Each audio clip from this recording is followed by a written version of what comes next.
Hi everyone, I'm Kima. Welcome back to my channel. My channel focuses on classy, elevated fashion and lifestyle. If that is you or something that interests you, I would love to have you here, so please do consider subscribing to my channel. Now, in today's video is a fun one.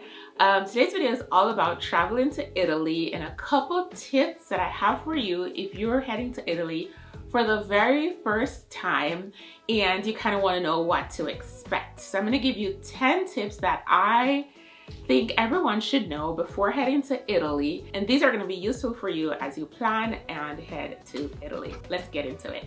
Tip number one is more of a you should know that Italians smoke a lot. They smoke everywhere. They smoke at every corner. You can expect to be inhaling, sniffing, be around, coming across, be in the environment of smoke. Italians smoke, and not just Italians, but tourists, like especially European tourists, definitely do smoke a lot. I know here in the US we do smoke too. Some states more than some, like you'll see people smoking more in New York than you would see them smoking in LA or so on. And I understand that Europeans definitely do smoke a lot. I go to London quite often. It's kind of like my third home. My mom lives there and lots of my family. So I'm really used to European smoking, but just so that this will not be like a oh my gosh moment, or you didn't know, or someone that doesn't quite take to secondhand smoke that well, it didn't affect me. I was just like, if someone was smoking, I just made my way around it, through it, by it, because I'm there on vacation to have fun. And so yeah, they smoke pretty much everywhere in Italy. So expect smoke, you know, all around, even sitting down eating, expect smoke. So be prepared for that. If it's something that affects you, to inhale secondhand smoke or so on. I know for me, if I inhale too much secondhand smoke, I will get a migraine. So think about that. They do smoke a lot in Italy, and you know, you're gonna experience it. Next tip is Italians and their breakfast time, their cappuccino time is nothing to be played around with, okay? Italians are very serious about their cappuccino. Most of them will definitely go up to like it's almost like a little bar area. If anyone is following me who knows exactly what it's called, not like the establishment itself. I don't know if they have like a particular name for like that walk up. It's almost like a bar, like a coffee bar. You walk up in the mornings, local Italians will definitely be there getting their cappuccinos, and their cappuccinos aren't massive like ours. They're like little espresso with milk in there, and they're going into it early in the mornings. That's their first thing, and most Italians won't really drink cappuccino after a certain time. I find that the time varies in different regions. I was fortunate enough to go to 5 cities, which was Rome, Florence, Tuscany, Venice, and Lake Como, but it's generally the same, and you definitely stand out when you go in and you order cappuccino later on, like right before lunch or so on. You definitely stand out as a tourist, and so just expect that. Expect early in the mornings when you go to the cafes or so that, you know, people are having their cappuccinos and enjoying it, and they'll have it with little pastries, their croissants, different versions of pastries and so on. And if you really want to enjoy that true experience, I'd say pop into one of the cafes super early and enjoy it. I've done it in Florence and it was pretty cool just to be there acting like I'm a local, having my cappuccino early in the morning. And I did it one morning and that was pretty nice. The next morning I went and I was, you know, almost lunchtime, but jet lag-ish. You wake up late and I'm like, I'm gonna have my coffee, you know, the tourist in me. So just think about that their breakfast time and their cappuccino time is completely different. And if you order cappuccino like with your lunch or so on, you kind of get a side eye. Not a negative side eye, but just to know, you know, this is a tourist. So just so you know that, and also on the topic of that, they do eat their breakfast at a certain time, their lunch at a certain time, dinner at a certain time. The time vary in different cities. Like a high city like Rome, it's not so, like a really popular city like Rome, I found that it was a little bit more lax. But when we went to like Tuscany, you could tell because it's a little bit more countryside, they were more serious about their eating time.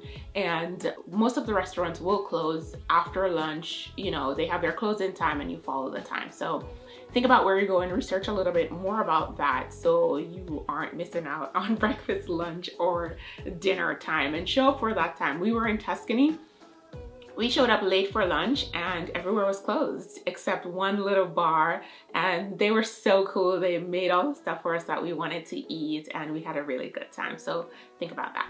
Next up, expect that pretty much all 5 regions that I went to, they won't bring your check to you per se unless you ask for your check. And we learned that the second night we were in Italy. The first night, I think we were just so tired. We had gotten in really late.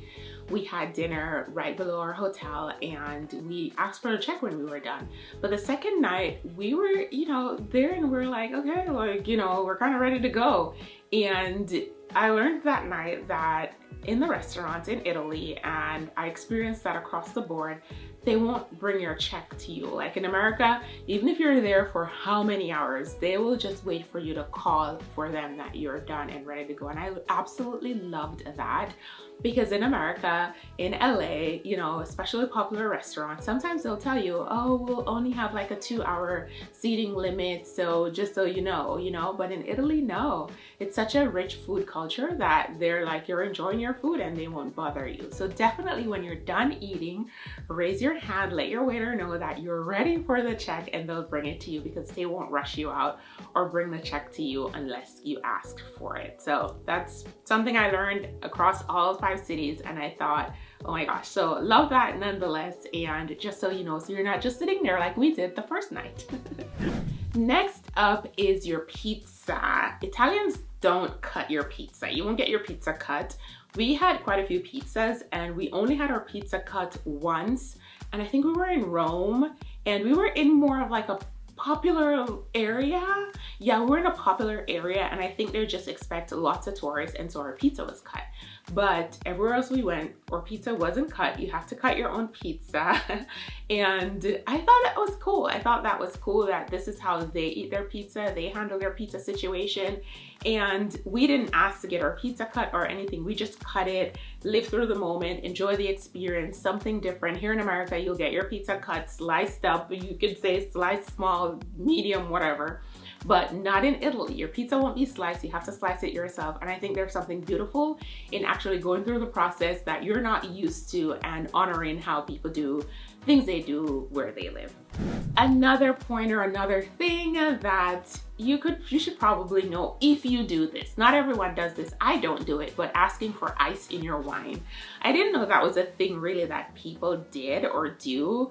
I mean, ice will change the whole experience of your wine, but people absolutely ask for ice in their wine.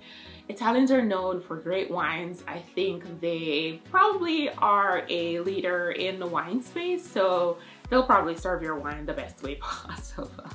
And so we were in Tuscany, and there was a sign that says, you're in Italy, no cappuccino after a certain time and no ice in your wine.